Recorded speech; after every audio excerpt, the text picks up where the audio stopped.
Mehmet Braise Atao, bonjour à tous chers amis, aujourd'hui une vidéo relative à l'actualité judiciaire du site fdesouche.com. Alors pourquoi je veux parler du site F2Souche? C'est parce qu'aujourd'hui j'ai appris, et je pense que vous êtes plusieurs dans ce cas-là, un des administrateurs ou un des contributeurs de ce site, se prénomme Pierre Sautarel, avait été auditionné par la police au 36 quai des Orfèvres, donc à Paris, par une brigade spécialisée, relativement à la parution d'un article.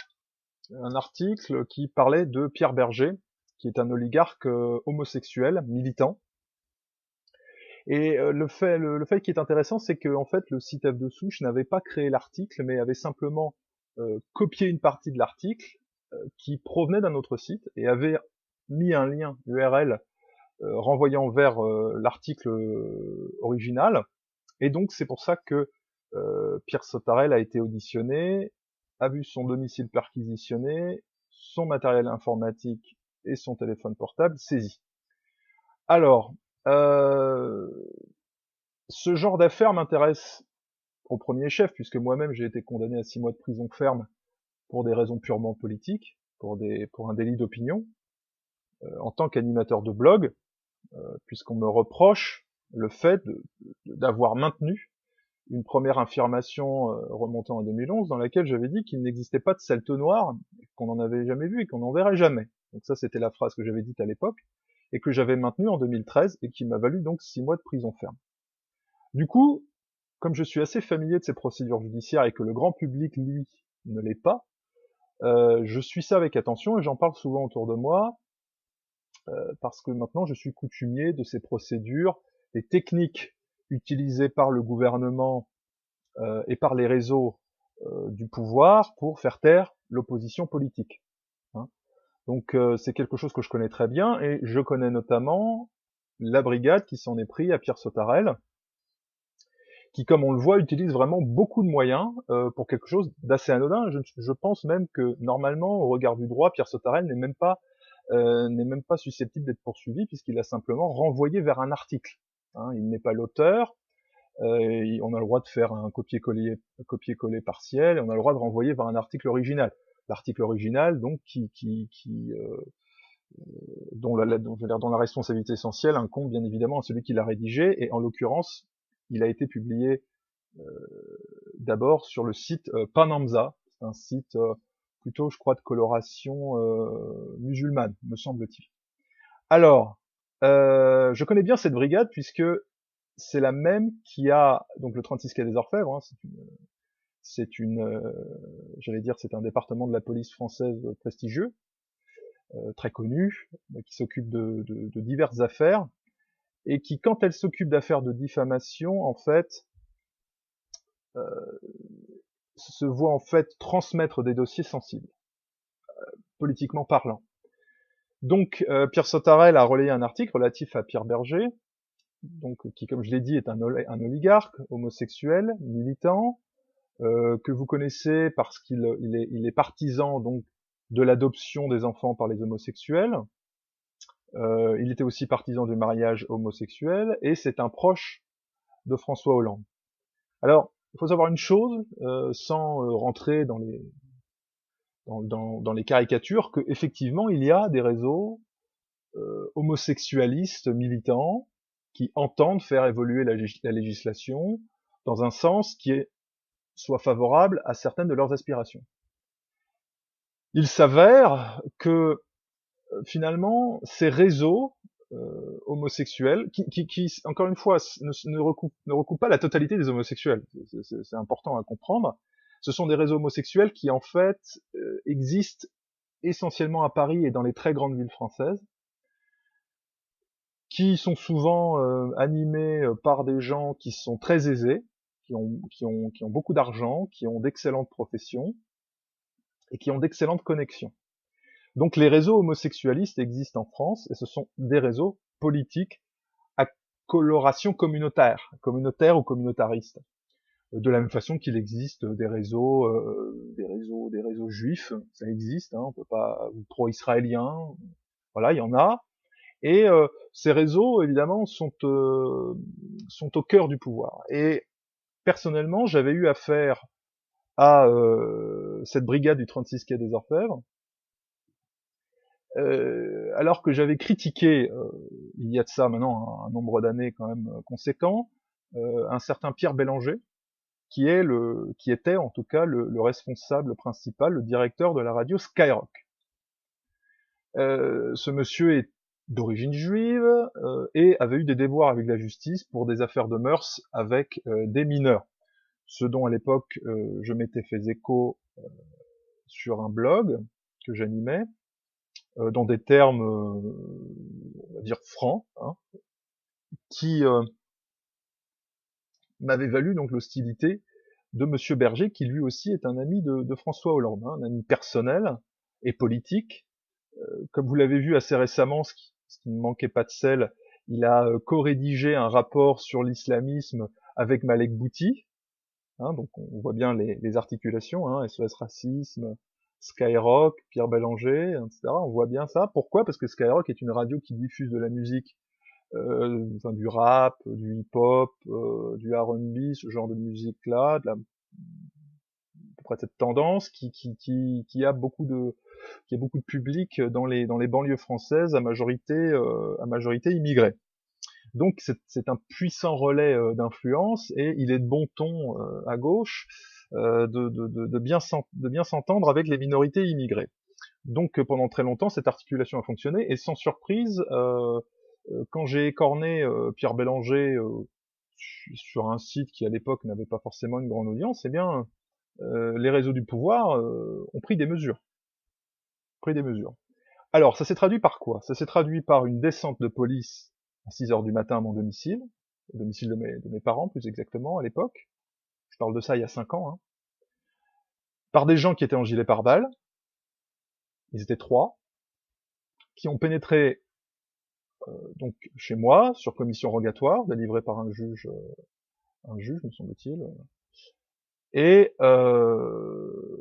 il y a eu bien évidemment une fouille de tout, hein, tout le domicile, mon véhicule, enfin tout.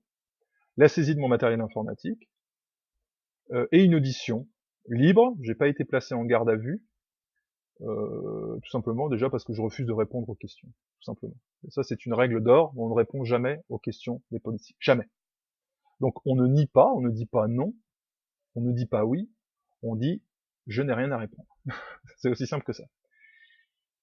Et pendant cette perquisition, j'ai eu affaire à des gens qui étaient extrêmement vindicatifs, qui sont restés cependant polis, parce que là, les policiers français sont en règle générale des gens courtois, mais dont, en l'occurrence avec cette brigade, vous sentez qu'il y a une hostilité de principe. Alors, par la suite, l'affaire a suivi son cours et j'avais dû être condamné, je ne sais même plus à quoi, parce que j'avais même pas d'avocat, je n'étais pas représenté, je sais plus. Mais tout ça pour vous dire que, et ça, il faut vraiment que vous l'ayez à l'esprit, il y a une justice à plusieurs vitesses, c'est un lieu commun que de le dire, pas uniquement à 2 vitesses, à plusieurs vitesses, et l'oligarchie, les membres de l'élite, singulièrement parisienne, ont droit à une défense de la part de la justice, ou prétendue telle, de la police, du régime républicain, extrêmement zélée. Et donc, moi, la brigade du 36 quai des Orfèvres a fait 1000 kilomètres pour m'auditionner pendant 2 ou 3 heures. Donc 500 kilomètres aller, 500 kilomètres retour, puisque je réside en Bretagne. Et en plus, ils ont dû passer, je crois, au moins 24 heures sur place en Bretagne, donc étant hébergés à l'hôtel, etc. Tout ça pourquoi? Pour une diffamation prétendue, etc. Et aussi une atteinte à l'honneur, car il faut savoir une chose, c'est que ces messieurs ont un honneur, je parle pas des policiers, je parle des plaignants, ces messieurs ont un honneur et ils sont très sourcilleux quant à cet honneur, même quand ils sont condamnés pour des affaires lugubres de mœurs avec des mineurs. Bon. Donc ce qui se passe avec le site F de Souche, comme ce qui se passe de toute façon avec tous ceux qui s'opposent, j'allais dire publiquement, à quelque titre que ce soit, au régime en place, au réseau qui domine actuellement la France, l'on s'expose très logiquement à des mesures de police tout à fait exceptionnelles et largement abusives, et il y a pour cela tout un panel d'options à la disposition des juges d'instruction pour en fait vous condamner avant d'être condamné. Par exemple, le contrôle judiciaire, c'est quelque chose peut-être que vous ne connaissez pas. Le contrôle judiciaire, on peut vous placer pratiquement pendant 1 an et demi, 2 ans en contrôle judiciaire sans même que vous ayez été condamné formellement. Contrôle judiciaire qui peut être extrêmement strict. On peut vous interdire de sortir d'un département, on peut vous interdire de sortir du territoire français, on peut vous interdire de vous rendre dans tel ou tel lieu, de fréquenter telle ou telle personne, alors même que vous n'êtes pas condamné. Et ceci pour des délits d'opinion, des délits de presse, des délits de presse, un simple article de blog, par exemple. Et on le voit même pour le régime aujourd'hui, notamment sous la domination du Parti socialiste et des socialo-marxistes en général, et des nombreux réseaux qui sont autour, la maçonnerie, les réseaux homosexualistes, le lobby pro-israélien et autres, pour ne pas parler d'ailleurs aussi des lobbies pro-islamiques. Progressivement, les lois ne suffisent plus. Elles sont pourtant extrêmement défavorables. Elles sont d'ailleurs parfaitement anticonstitutionnelles en réalité. Toute la batterie de lois antiracistes ne passerait pas en fait un véritable contrôle de gens chargés de veiller au respect de la Constitution. Mais comme vous le savez, le Conseil constitutionnel est animé par des politiciens, animé par des anciens présidents de la République, etc. Donc la neutralité n'existe pas. Pareil pour le Conseil d'État, etc. Bref. Dans ces circonstances, vous avez affaire à une justice politique qui n'est absolument pas indépendante, absolument pas, à aucun titre, à aucun moment. Elle est totalement dépendante du gouvernement, qui est animé aujourd'hui par Christiane Taubira, pas besoin d'en dire plus. Et vous vous rappelez, Christiane Taubira avait fait, dans une parodie de procès, condamner Anne-Sophie Leclerc, une ancienne militante du Front National, pour avoir diffusé sur sa page Facebook une image d'elle en singe. Alors il ne s'agit pas de discuter du bon goût, du mauvais goût de la publication, mais elle avait été condamnée à 9 mois de prison ferme dans une caricature de procès en Guyane, sans représentation, là encore. Alors ça avait tellement créé un rourvari qu'on avait été obligé d'annuler vite fait finalement la condamnation et qu'on a transféré le dossier à Paris pour essayer un petit peu d'étouffer un peu l'affaire, puisque ça a été très très loin quand même, mais ce n'est pas très différent de ma situation. Pourquoi je dis ça? C'est parce que moi-même j'ai été condamné dans plusieurs procès et dans des procédures complètement délirantes. Je vais vous donner un exemple. J'ai été condamné pour avoir dénoncé l'élection d'une Sénégalaise musulmane à Brest, en tant qu'élu cantonal de la région brestoise. Et il faut savoir que l'avocat qui m'a fait condamner, c'était l'avocat du Parti socialiste, est en même temps un avocat qui anime une association d'aide aux immigrés qui est financée sur deniers publics par la municipalité socialiste. Vous savez, on donne des subventions à divers titres, et je crois qu'au bout de l'année, c'était quand même une somme de 100 000 € qui était ainsi versée. Enfin, c'était tout à fait considérable. Et donc, il y a un véritable business de l'antiracisme, un véritable business de l'immigration qui assoit des réseaux politiques.